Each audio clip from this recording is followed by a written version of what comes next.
we have a great program today, and I'm just going to, because we haven't seen each other for a couple of months, and we also have quite a few new people.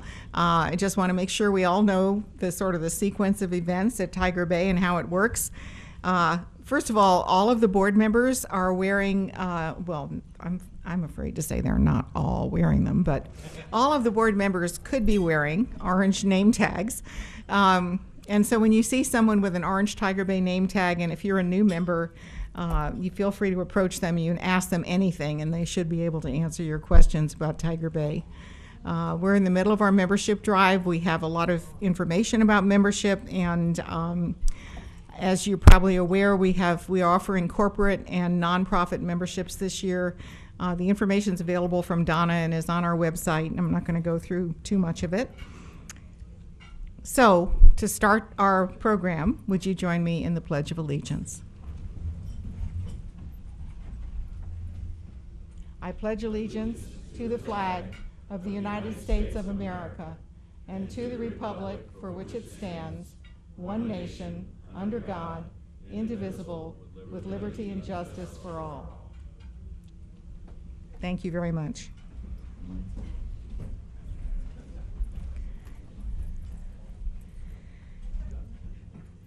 Well, today we're going to talk about the future.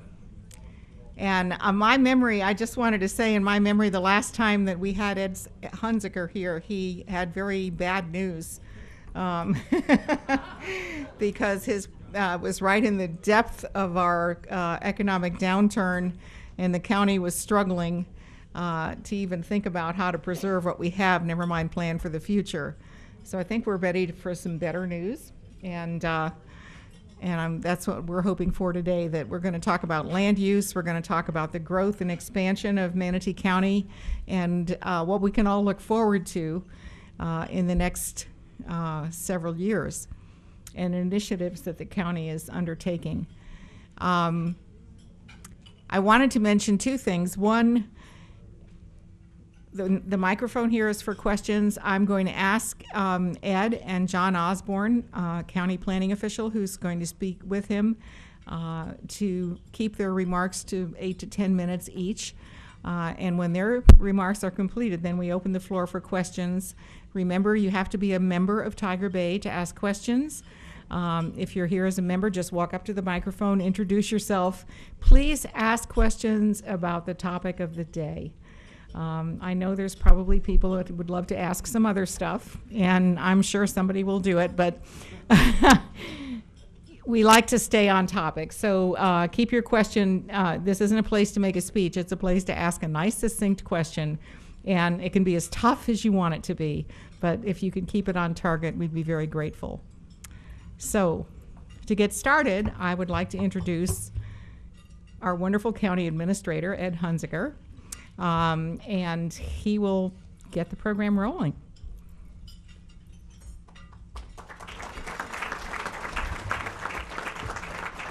Want your glasses? Oh, thanks. Yeah. Good afternoon. Thank you all for being here. I didn't remember that last time I was here that we were so poor and getting poorer. We're kind of hoping from a budgetary standpoint we stop that poor business here and the property values kind of level out and we can start building again. But one of the things we've tried to do in this downturn in the economy is reinvent how we do business. We've taken a focus on customer service. We've taken a focus on our employees. We've tried to take a look at how we do business and how we can do business better in a more business-like fashion. And today you're going to see the results of some of those deliberations that we've had internally. John Osborne here, the county's planning official, has been busy for the last several years looking at a concept of how will we grow. And he will share with you the opportunities that we have for growing. It's actually titled, How Will We Grow? A Conversation with the Community, because it's all about the community and how the community wants to grow.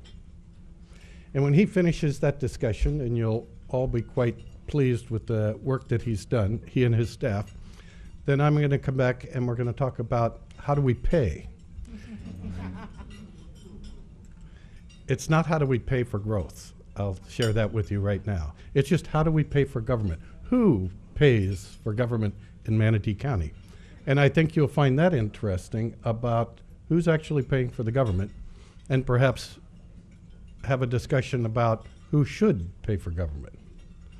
Because everybody wants a little bit of government. You want to make sure when you wake up in the morning and throw that water on your face that you don't have to worry about how clean it is. And you pretty well, as you drive down the road and the traffic light goes from green to yellow, without much thought, you know it's going to go to red. It's not going back to green. That's the government.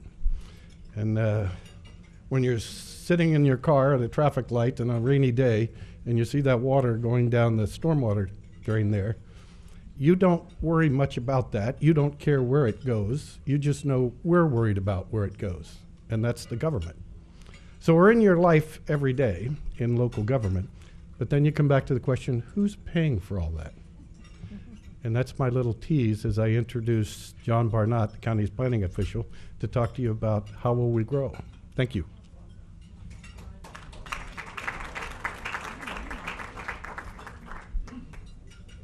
Thank you, Ed. During the past 10 years, as we've gone through boom and bust cycles in the economy, we've been able to take a look at how we've built, how we've grown as a community. And thinking of everything that's happened out east in North County and here in downtown Bradenton and downtown Palmetto and everywhere in between, we've all been impacted by growth and expansion of infrastructure. And one of the things about when we look back at some of the infrastructure that we've built, we try to take a look at how well did we do? How efficient is that infrastructure that we created? Are we looking at infrastructure like we're an accountant, like the eyes of a CPA? So we look at building this infrastructure, we extend it further out away from the plants and further out to the hinterlands. What is the efficiency of it? What is the return on the investment? And that's an important question we have to ask ourselves as government thinks more from a business perspective. What is the return on the investment of infrastructure? Are we maximizing the infrastructure investment?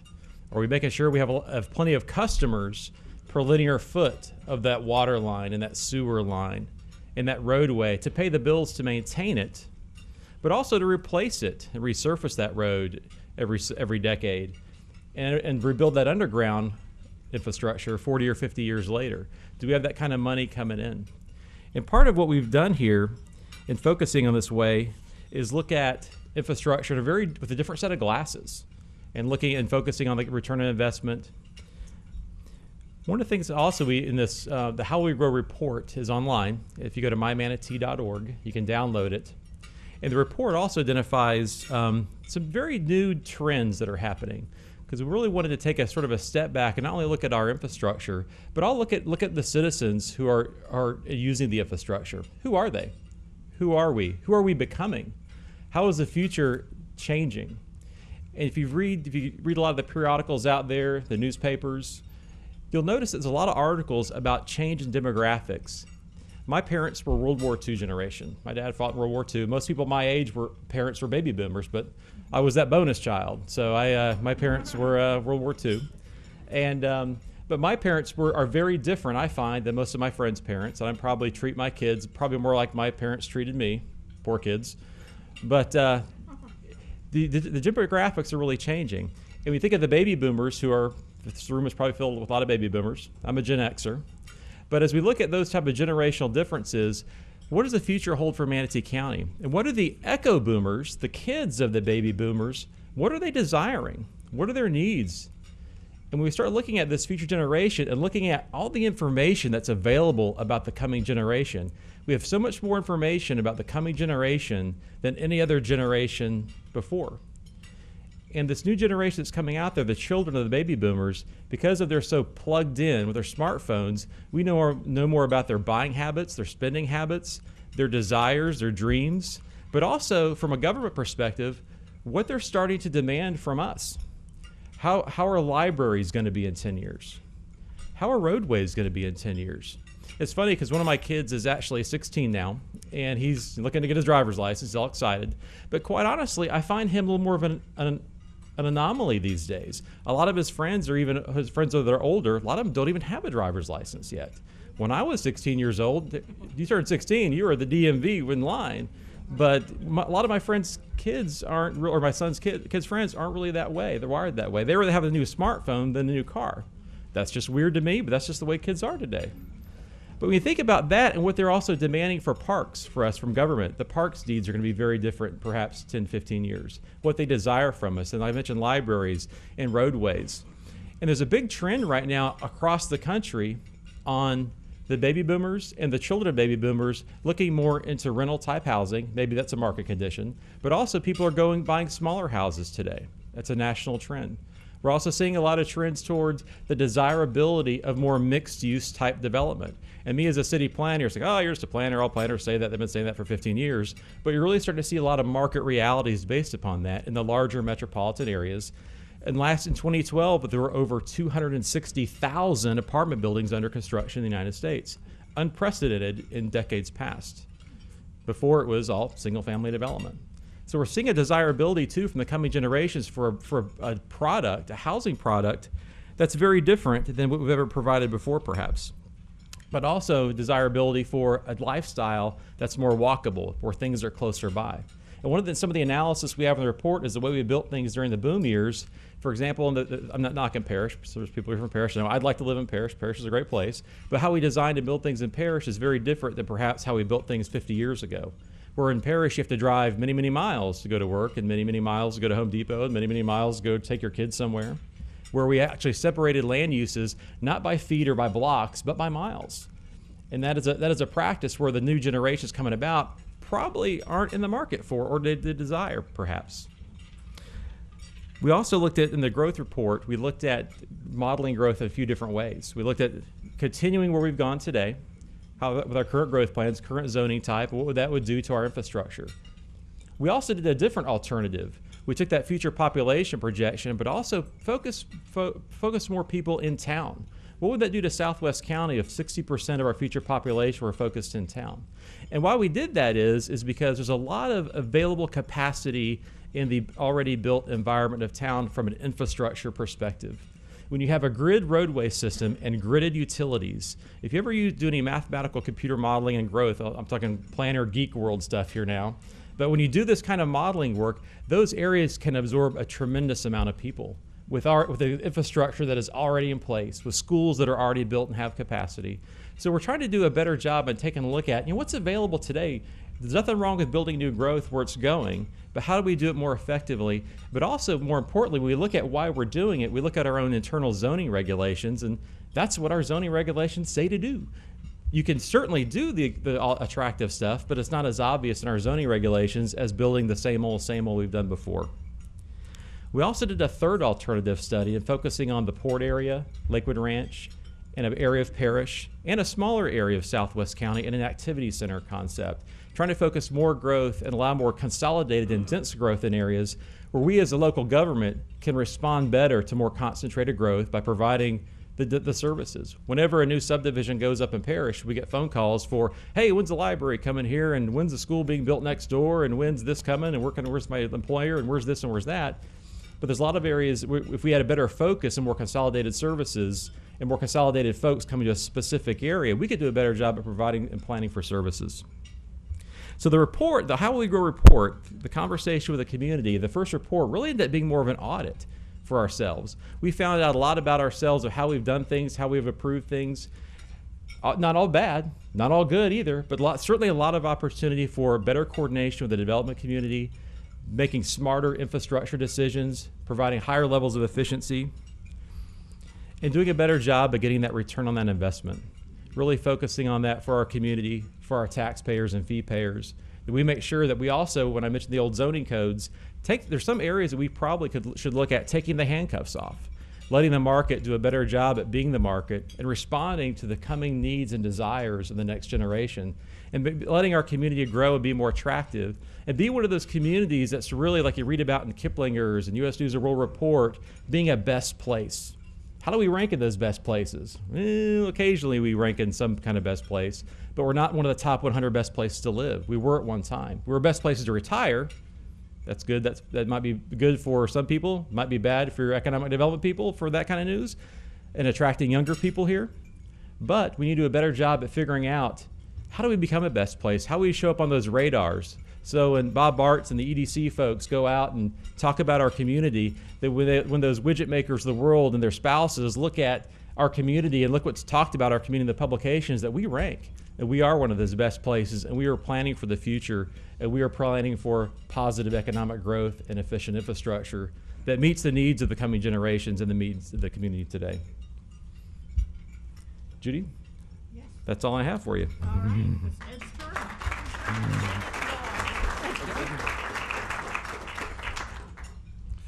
Thanks, John. People are so good about their time. And we'll see how that works.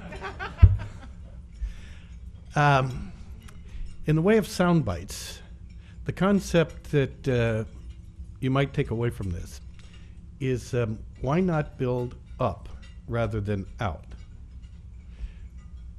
Urban sprawl, I heard that when I first came to town. People would talk about we're a low-rise, low-density community. And after I heard that for a couple of years, I thought, do people really understand what low-rise, low-density really means?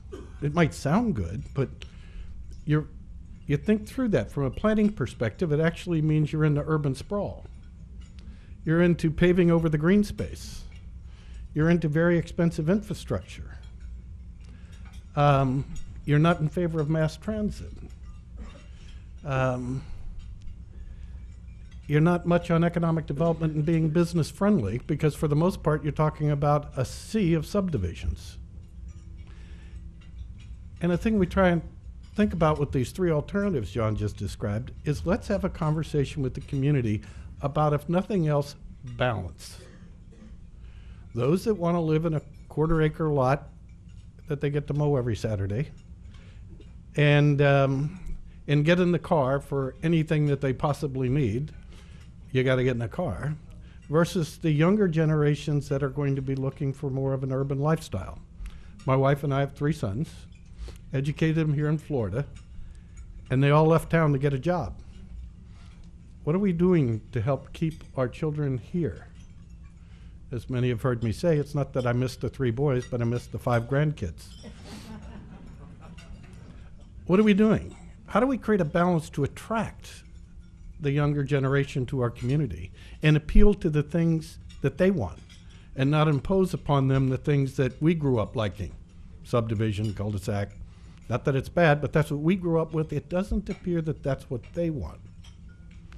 And if we're going to be truly effective in planning for the next 20, 30, 50 years, we have to start taking into account those issues and come to the conclusion, as we discussed with the board when we first brought this subject up, that density is not a 4-letter word. There's a place for it.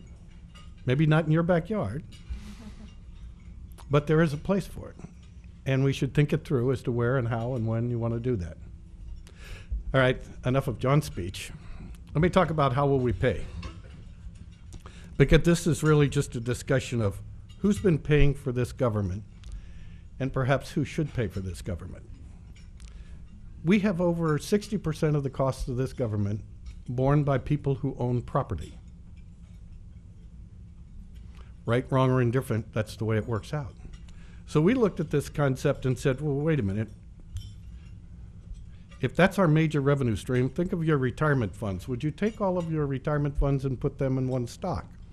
Probably not, or I hope you didn't. You have to have some diversification in your revenues, and that's what we're looking at. How do we diversify our revenue? Let me say at the outset, this is not a ploy to increase the size of government. What we took is this year's current budget, as adopted by the Board of County Commissioners last September, and said, what if we had a different revenue mix? How would it look?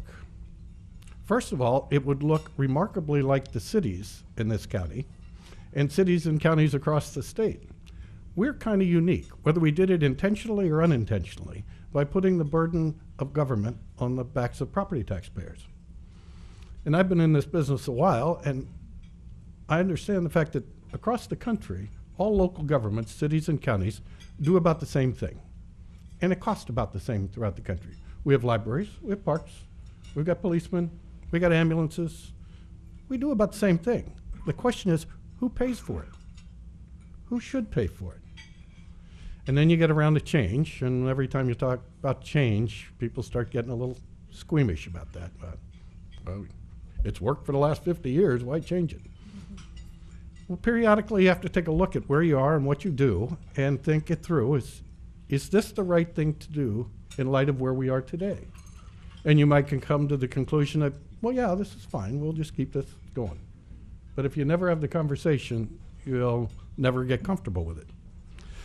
So we're proposing take a look at potential new revenue sources, 2 of them to be specific. And the goal of this is to diversify our revenues, more consistent with other governments, reduce property taxes. We've talked about property tax relief over the years, and with the downturn of the economy, our revenue has gone down drastically. We've taken 25% of this government away in the last 6 years. The Board of County Commissioners have been very diligent in reducing the size of government and living within the means that they have available. But in the world of economic development, one of the things we have to deal with when we're trying to help businesses expand in the community and relocate to our community is they will look at the tax rates. They'll look at the sales tax, but that's driven by the state for the most part. But property taxes are important, and we can, and we have the opportunity with just these 2 revenues to reduce the property tax burden by approximately a 13% reduction in the millage rates of the county. Not small. We could put a utility franchise fee in place.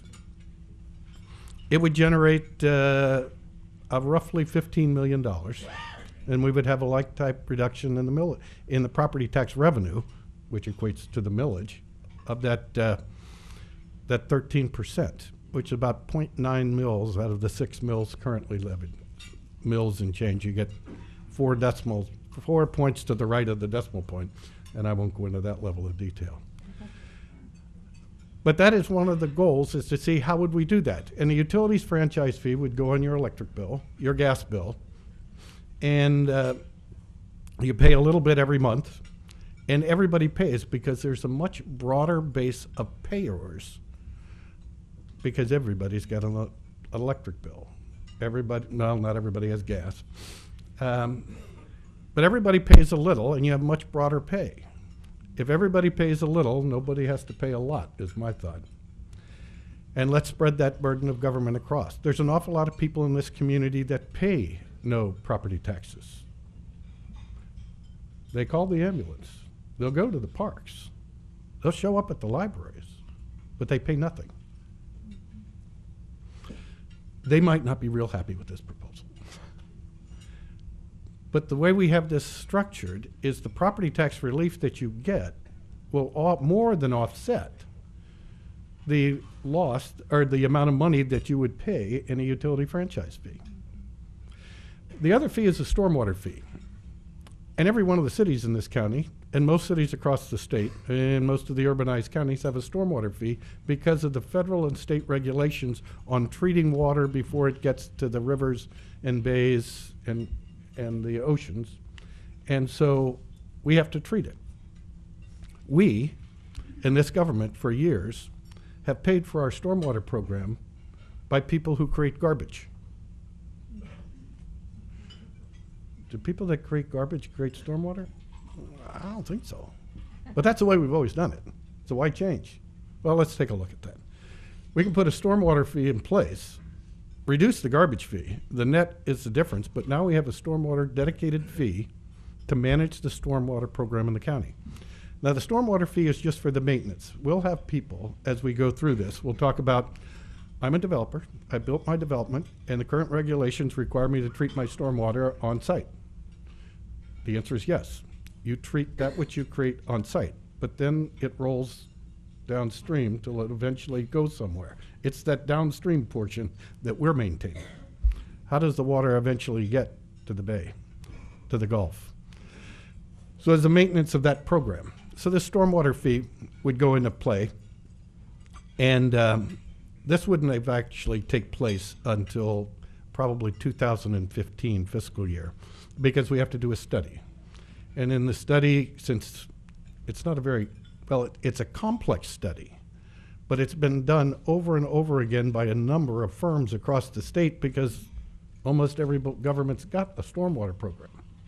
We would be the Johnny-come-latelys, if you will. So how to go about doing a study to make it fair and equitable for the people that in the community will be part of the study, and that will take place if the board adopts the program over the ensuing year, fiscal year 14, such that we put it in place in 15, and then have a corresponding reduction in the garbage bill. And another part of all this is, in order to reduce our cost of government, is putting some of these fees on the tax bill. And the stormwater fee could go on the tax bill and your garbage bill. We are one of the few counties in the state that send out a garbage bill. Most governments just put it on the tax bill. You avoid all that billing, collecting, reconciling, and the staff required to do all that. I just put it on a tax bill. And then we can reduce the size of government, and it makes it a much more efficient way of doing business, as just put those forth on the tax bill. Now, there will be people that won't like that either, but we believe that in the long run, the property tax relief that you get from the property tax millage reduction will be more than offset any fee that we put into play. But we'll probably hear from folks about all that, because we're talking about a change, and nobody embraces change. Well, a lot of people won't. So those are the kind of the ideas we're chatting with the board about. We're having a conversation with the community about. And we, early on, thought we'd come here and visit when Judy gave us an invite to come talk to you about it. But we'll be talking to the community for the next 4 or 5 months about these issues to get a read on what people like and don't like before the board is actually required to make any decision, or they may make no decision at all. That would be fine, because our job is to offer up issues, frame them, offer options, and let the board deal with the community as the community wishes. With that, I think I'm going to stop. You did great. Did I do all right? You did perfect. Woo-hoo. Thank you. He had 14 seconds to spare. It's wonderful. I've been saying that most of you here have heard that obnoxious little horn sound that my phone makes, and I think it's gotten the speakers really, they don't like it. So it's time for questions. And anybody that has a question, please line up. Yes. Time to ask questions, that's good, because then someone's ready to step right up when the other person finishes. You can ask either person or both. Okay. Let's go. My name's Davis Graham. I am a Tiger Bay member, and I want to tell, first of all, I was in Chicago, and I called my son up, and I told him I was going to go to the grocery store, and I was in a hotel, and he goes, "You're going to rent a car for that?" I said, "No, the grocery store's right across the street." That's what you're talking about. You're talking about that. And we, Judy, I see Mary Ruiz in here, infrastructure, health, diabetes clinics, maybe not necessarily all based off of tax dollars. The Villages has started, they have 3 pods up there that UHC, United Healthcare, is funding, 18,000 square feet, to keep the population accessible to health, so that they can go and they say, "Hey, my blood sugar's not right, let's go check it out." They go to a diabetes. So that's one question. And then another idea that I read about was in, I think it's in Indiana, but it was a community that had a college. And for all the property tax, and you all have heard this, nod your head, all the property tax people in that town, their children got free tuition into the university, which had a landslide of people moving into the community so that they could get that. But the infrastructure, so you got a huge bonus in tax revenue. So that was it. And then I'm going to finish with this, and this is all talking about infrastructure. What are your plans? Are these part of them? Is the exercise. I walked over here from my office, which is about 1.5 miles from here. 18 minutes, takes 10 minutes by car to get here, so I used up 8 minutes, but I was listening to Ron Cherno's book on George Washington. That needs to be incorporated too, as we look for a healthier nation, which makes a healthier community, comes from a healthier community. The first question about healthcare. That's a whole different initiative. We've got a healthcare coalition of providers in this community that have been working for several years also on the health of the healthcare industry in Manatee County and how we might keep the healthcare industry healthy. It was funded 4 years ago by a study between the Chamber and University of South Florida to look at just healthcare in our community. And they have been reporting to the board on a regular basis for quite some time. And they have another discussion coming to the board at the end of this month. So stay tuned. Healthcare is on the horizon. The other two questions. Yeah. Hi, John.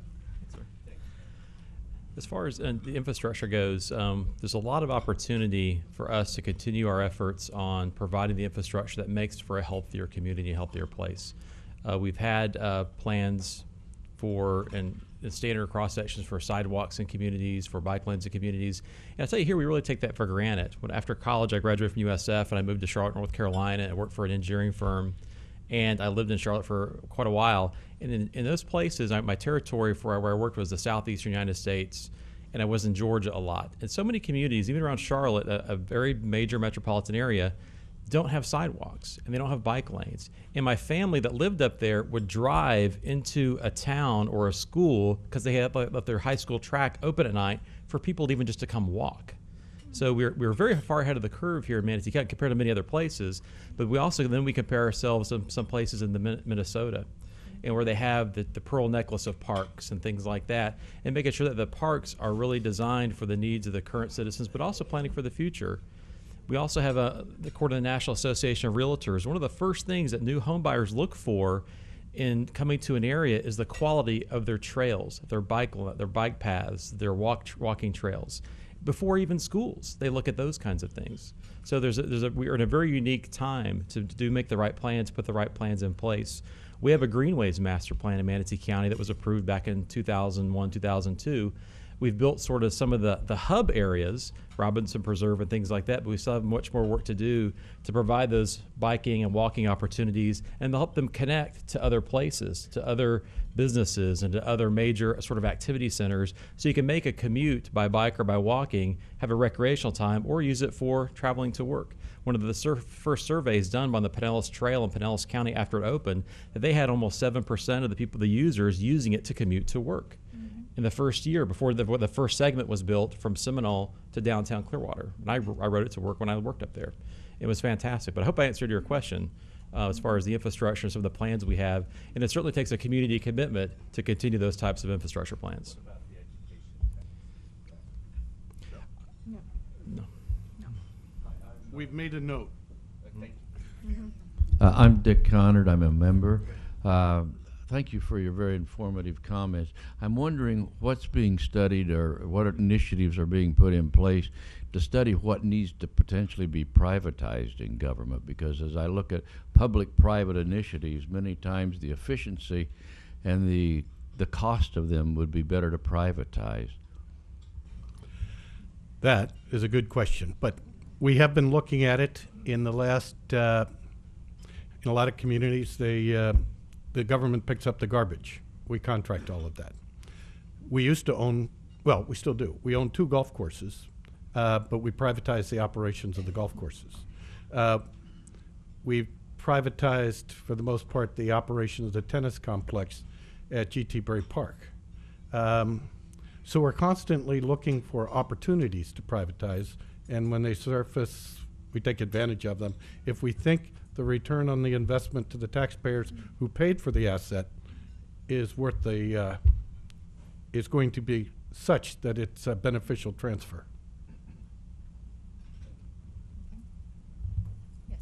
I'm Steve Knopick. I'm a member. My question is, if you analyze the whole revenue picture on kind of a global basis, who are the winners and who are the losers? Because if you're diversifying, essentially what you're saying is some people who aren't paying as much as they pay today will pay more, and some who are paying a lot today will pay less. And using that definition of winners and losers, who would pay more and who would pay less? Steve, you might have been in the room when we started talking about this, because it's been on our radar screen from the day we started looking, who are the winners and who are the losers. And as we go through to structure this, we want to make sure that we don't create an undue burden on anyone. But if everybody pays a little, nobody has to pay a lot. We'll hear from those that have to pay more than they used to. We know that. But then it comes down to that thing called fairness. And I know fairness is like beauty, it's in the eye of the beholder. But we'll work through that. We know when you go through the stormwater fee calculations in the program, you can unduly penalize some people that have large impervious surfaces. How do you protect them from paying too much? So that question about who are the winners and who are the losers is right there on our radar screen to make sure as we go through the process of making recommendations to the board, we're not unduly penalizing any segment of the community, because this Board of County Commissioners has given us the authority to be bold and go look at these things. But at the end of the day, we're always looking out for the benefit of the agricultural industries, the tourism, the healthcare, the manufacturing, all those segments of the community. We need to be careful and make sure they're treated fairly, equitably as we move forward with government in this community.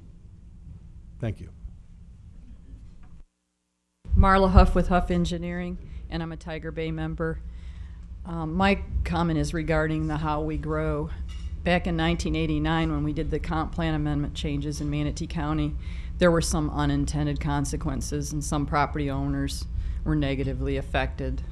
Whenever you make change, there's a danger of that. With regard to the how we grow, if we were to choose the option of the 4 activity centers, could that potentially be negative towards properties that are outside those 4 activity centers? And how does the county plan to address that? Well, that's a good question.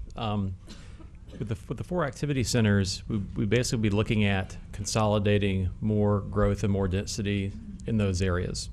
And there's a certain deficiencies to be gained from that.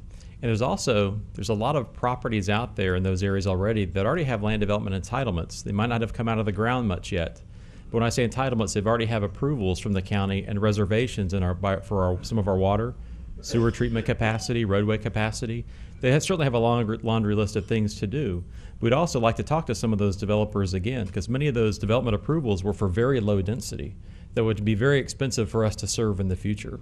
So we have the conversation, we start the conversation going out there to the communities, and it certainly includes the development community, that we want to talk about some of those things. But from a future land use map perspective, from the legislative future land use map, we'd be proposing actually to take the handcuffs off some of those areas and actually increase their options and opportunity to do more things. For example, if you think of the map of Manatee County from Lake Manatee to the port, you sort of like swing your hand in that sort of arc. All that area is a future land use category that's very limited. You can do low density residential subdivisions. You can certainly have a Publix at every corner, but not a lot of opportunity for a place to have a legitimate business, to have a medical doctor's facility, to have other types of employment places or other types of non-residential type of services or uses. So you're creating a large bedroom community, and if you built it that way, you probably couldn't expand all the roads that are there today wide enough to allow for the ebb and flow of the traffic every day. So we need to take the handcuffs off and provide the property owners in many areas the opportunity to do more, to expand their horizons, and to provide other opportunities for growth besides just a single family, low density subdivision. Let me add to that. What we're talking about in the alternatives is not how to control growth. It's how to steer it. It's where we would spend the public's money. Not trying to impact what a developer does, but where are we going to spend the limited resources that the government has, and where are we going to put it? And how do we make it more efficient? Okay. Yes. I'm Dave Brenner, member of the Tiger Bay, and also the vice mayor of the town of Longboat Key. We're one of those areas that pay the property taxes that Ed referred to. And the point of my question, which has to do with next steps really, nowhere in this conversation did I hear any discussion of the school system and the schools. Growth is great to talk about, but having been involved in economic development both up north and here, one of the major facets of a community that people who want to stay there or come there is what are your schools like? And we were at the COG meeting the other day and heard some statistics about the performance of students in our school system. I wouldn't come here if I had kids of that age to participate. So I guess as part of the next steps, I'd like to know how are you going to get the school question into the equation? Good question. This community has a council of governments. I don't know if you pay much attention to it, where all the elected officials from the cities, the county, school board, fire districts come together on a quarterly basis to talk about issues affecting the entire community. That is unique to our Manatee County community as a whole. I spent a number of years up in Hillsborough, and somebody came and talked about the school board, we'd say, whoop, 2 blocks down on the left. Not our problem. But here it is our collective problem. And there was a discussion about that the other night, and it's an important issue for us all to work on. We have a children's services tax in this community. I suspect the Board of County Commissioners and the Children's Service Board will be focused on the issues raised the other night in that meeting about how do we get children ready for school. Once they get to school, this was kind of the takeaway I had, is once they get there, if they're behind on day one, it's tough to play catch up. How do you get them before they get into school? And I think you'll see more of that discussion in this community in the coming months. Okay. And I can see that your puppy there is quite uninterested in what we have to say here. My name is Becky Kness. I'm with Just for Girls and also the Just for Girls Academy. I'm a member of the Tiger Bay Club. I'd like to follow up on the issue of children. I do think people moving to this area do ask the question is what kind of children's services are available, and that ties into what is the crime rate. The portion of the budget that's related to law enforcement is substantial, and there's a great deal of research. You talked about studies. They've already been done that prove that investing in children with prevention and education will reduce the cost of social services and law enforcement more than tenfold. So proactive leadership and budget management is key in saving all of us a lot of money, but also in saving lives. So the question is, the Children's Services Board and the County Commissioners last year took a stand for children in redirecting the DJJ funding. And we're watching at the state level to see how some things iron out in the administrative law court. And a follow-up would be helpful to all of us because that was a cost to our county of $1.7 million. The commissioners, to their credit, moved that out of the Children's Services Fund, which are prevention education resources, and it belongs, in my opinion, in a law enforcement type of category. It actually belongs at the state level, according to the administrative law judge, which I would agree with that too, and hope that that turns out that way.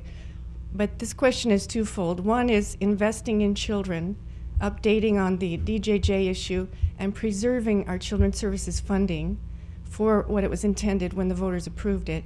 And the second is, as a revenue source, our investments in the budget, the 2010 figures, which were all the only ones I had available when I looked at this last summer during the budget process, earned 1.23%. And the earnings were over $9 million. So just tweaking that, even doubling it to 2.46%, would bring in another $9 million plus. And I want to know what's being done to take a look at the investment policy, see what can be done to maintain conservative, protective philosophies, but also see where we can grow in our investing in children and also in these resources. Thank you. For those that are not aware, the DJJ issue came about several years back when the state decided that local governments, counties, should pick up the cost of the juvenile justice program. And that to Manatee County, that was $1.7 million. We woke up one morning and found out we had to start paying that. And the challenge is, how do you pay it? The board has directed that we'll take it out of the children's services tax, because one would say it's a cost of children's programs, the juvenile justice issues of the state. we'd like to think that the state should take it back, and there's that discussion going on in Tallahassee. If we move it out of the children's services tax and move it to some other part of the budget, if it was the sheriff's budget, well, we'd have to give the sheriff more money, and then we'd have to close a library or park. Or there's only so much money, and the board is committed to living within their means.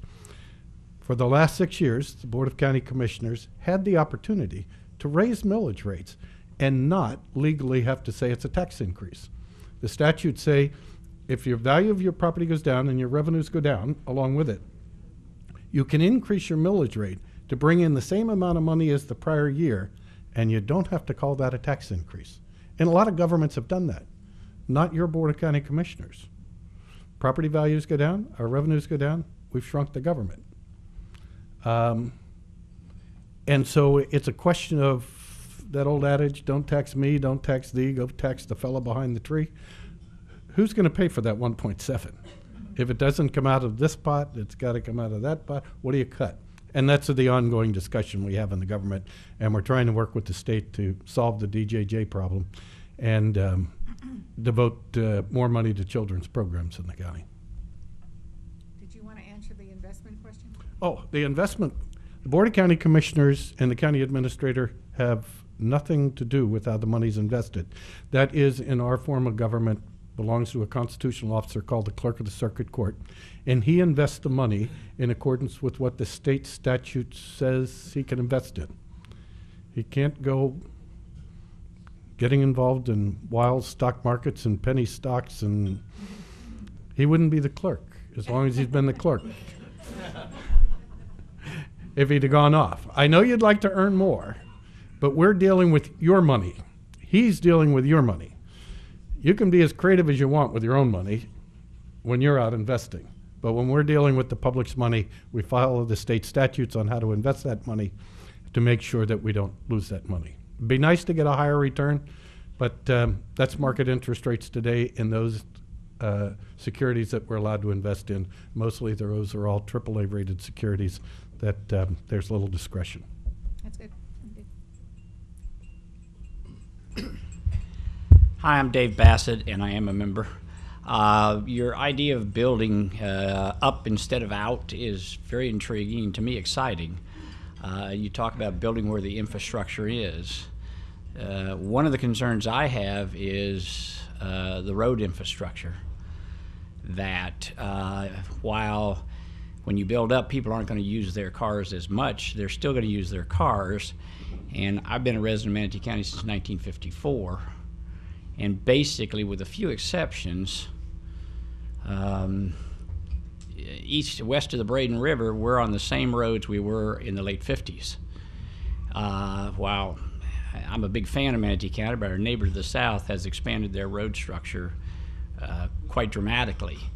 What plans are there to provide the road structure we need for the increased population? That's a good question. We have in the comprehensive plan for the county what's called a future thoroughfare map. And the future thoroughfare map shows on it a variety of roadways throughout the county, what they are today, and what the future plans are for those roads. And some of the roads aren't even built yet. But also it has the plans for what we collect right-of-way from or have right-of-way dedicated to us through the development review process to help widen those roads in the future. So we're planning constantly when property owners come in and develop property and we get the needed right-of-way for roadway expansion, but also to get the right-of-way and coordinate the development community on a series of future roads that are even yet to be built. We have a policy in our comp plan that actually requires us to have a collector roadway every half mile in the county. Now, we haven't really implemented that policy as efficiently in developing parts of the county as we have in town. We have a great grid roadway system in town, a lot of redundancies. If there's an accident, there's 100 different ways to get home in West Bradenton. And out east, it's a different story. And we need certainly to do a better job of providing some more opportunities for that type of planning in a lot of those developing areas. Yeah, go ahead. Follow-up question. I understand that building roadways where there currently are no roadways. The concern I have is more in the western part of the county where The roadways were there, but we have the same roadways we did in the late 50s, and we've tripled the population. And all those folks from Lakewood Ranch and Parrish go to the beach eventually. And we're on the same road as we built in 1959. Yes. Now, the question is, we're going through this exercise of how will we grow. One of the things we're looking at is under each of the scenarios that have been presented to the board and the public. When the board finishes and makes a decision, when we finish the conversation with the community, we're going to turn around and rewrite the comprehensive plan to meet one of those three alternatives chosen by the community.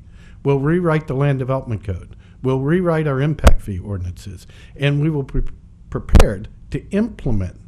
And if that means going back to that future roadway map and talk about a 4-lane road needing to be a bit wider, we're going to have to go through that exercise so that for those of us that live in West Bradenton, we know about this time of the year that traffic to the beach starts building up early in the morning, and the challenge late in the afternoon in the opposite direction is quite staggering. We're going to have to deal with that eventually. But then again, that's owned by, that's an FDOT road, and we have to work with them. So it's a challenge, but we know it's there. And if the option is to build up, we know that we have to do something about roads and the size of the water pipes. Chris. I'm Chris Pennewell, and I'm a member. And a couple questions. First, as far as home values, I'll have one neighbor sell a house, and we're like, doing the dance. We're back to 2005. And then the next one goes on the market, $200,000 below that, and it sells quickly, and we're thinking, we're back underwater. So what point do y'all feel like we're going to get to where, we're not dropping every year, and all the, the 500 houses Pat Neal's building annually are going to start adding to the tax base versus, taking it away? And then secondly, as far as going to the pay-to-play model versus the property tax model, have other counties been successful making that transition? And how do you avoid the skeptics, not that people are ever skeptical of government, that say you're going to make me pay higher, fees for my garbage and my water, but you're really never going to lower my millage? So, two together. There's a thing called trust. And people are mistrustful of government. I point out again that the Board of County Commissioners have not raised the millage rate in the downturn of the economy. They had the opportunity to do it. People will say, well, you put these other fees in place and you'll initially lower the millage rate and then you'll turn around and raise it again. Good. Yep. But we can keep doing what we're doing now and raise the millage rate. I mean, at some point in time, you're trying to approach government in about the most business-like fashion you can, and you hope the public understands, and they've seen a history of the trust. But that's the challenge we're in. To your first question about when do we think we'll bounce, when the property value is going down, our forecast last year during the budget process is we would bounce this year. We would hit bottom, and we would start working our way back up. But that's in the control of the property appraiser in his exercise of his statutory requirements. And we have meetings with him coming up to see what he sees coming out in fiscal year 14-15, because we're into doing 2-year budgets here in Manatee County, and hopefully we've seen the bottom. Let's just all keep our fingers crossed and hope that's it. Misty? And then real quick, how does our millage rate compare to the surrounding counties? Theirs recently? Cities and counties all have different. In our budget document, every year we provide a report to the board that shows how much money we bring in from property taxes as compared to other governments in the area. And then we look a little high. And then we start adding in all these other fees and charges that they have in place. And then we've got goose eggs in those columns. So at the bottom, we're right there, except all of our cost is up on that property tax. All of our revenue is there. And if we use these others, we can lower that one, still bring in the same amount of money. That's the exercise. It's not a game to increase government. It's a way to distribute the cost of government to a broader base of payers. Misty? My name is Misty Servia, and I'm a member of Tiger Bay. And I want to start by congratulating the county on time and money well spent on the How Will We Grow study. I think it's just a great effort. And my question relates to the possible stormwater revenue fee. And with that, we all know that our land development code requires that we have a certain amount of parking for different types of land uses. Consider a shopping center that is planned for the peak Christmas shopping season and has seas of asphalt that are not used most of the year. My question is, will there be, or are you thinking of an option with the rewrite of the land development code to provide different types of parking, maybe grass parking, alternative ways of looking at parking? Thanks. Yes, and those options actually even exist to a certain extent today to try to mitigate out of some of those parking requirements. And yes, we do provide by requirement a ton of parking. Even on Christmas Eve, like Misty said, you shouldn't have a problem shopping anywhere that's been built in the last 10 years in Manatee County. It's a good thing, but at the same time, like I think the implication is that you have this sea of asphalt that doesn't get used for a lot of the year, and that's certainly something we got to look at. And to be a more progressive community, and many other progressive communities also, when you have, as the other gentleman mentioned, little taller buildings and things like that, the more variety of use is closer, you have some of those vehicle trips absorbed by some walking trips as well. Not to say that high rises or anything like that, or medium rise or low rise isn't the golden or the silver bullet as far as taking away vehicle trips. It certainly can help reduce it when you have other uses close by as well. But as far as the parking goes, there is a component there that we need to take a look at, certainly. And I think that's part of this study that we'll be conducting if the board approves this, to go forth and look at stormwater and fees, the winners and the losers, as brought up by Steve, and how you mitigate the penalty, if you will. One of the things in bringing these two issues together is if someone has a large parking lot and they're going to be paying a larger stormwater fee, our game plan as we move forward is to make sure the property tax relief exceeds the fee that they pay for stormwater. So at the end of the day, it's there's no pain or little pain. If there are no other questions, I had a question, and this this may seem like a silly question, but it's something that's kind of haunted me in a lot of places that I've traveled to, which is places with a fairly substantial inventory of very large homes that aren't really selling. And I've often wondered, what happens to those, when you plan for the future, what do you do with those areas where I know where I moved here from Morgantown, West Virginia. We had a huge subdivision that used to be heavily populated by doctors with enormous homes, and people started moving out into smaller places closer in town as developers developed more attractive opportunities for that, and those homes sat idle and started to deteriorate, and I think I see some of that happening here too, and I wonder how the county plans around that sort of thing. Well, first of all, we don't plan for that to happen. Yeah. We have a very active economic development corporation here in the community. John Rice back there heads that up. Sharon Hillstrom is the CEO.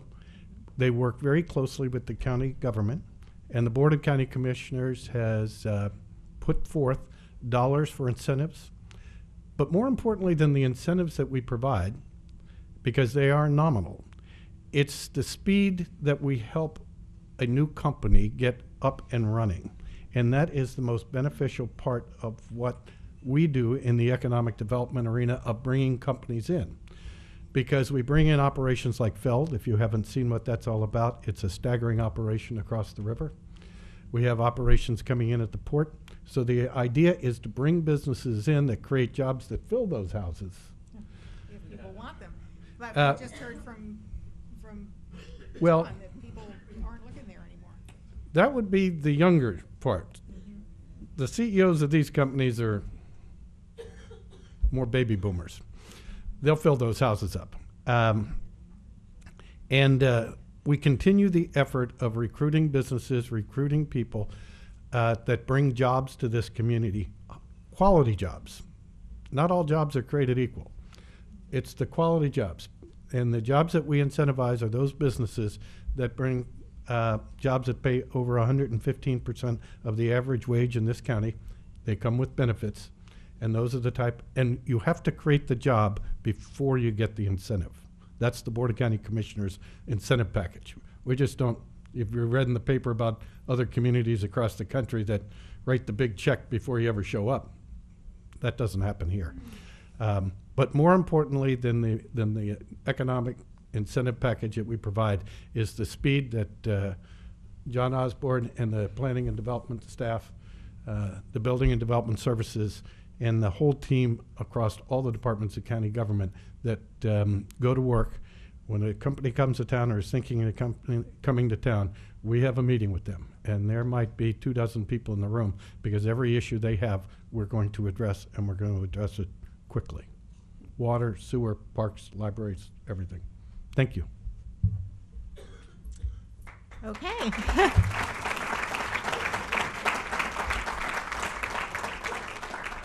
Well, I want to thank Ed and John very much. This was an extremely informative presentation. If you notice, there are some visuals on the back that they brought for display. If anyone is interested in looking deeper, look there or check out the county website for more information. I think it is thrilling to know that our county actually is planning in an innovative way for the future. So we thank you very much for coming. Next month, we're going to be talking about downtown Bradenton, focused on a lot of the new areas, the Riverwalk, particularly about growing pains and growing gains and how we're addressing all of those issues. We'll look forward to seeing you then. And Tiger Bay board members, please remember we have a meeting downstairs immediately after you say goodbye to your friends here. So take care. Have a great month.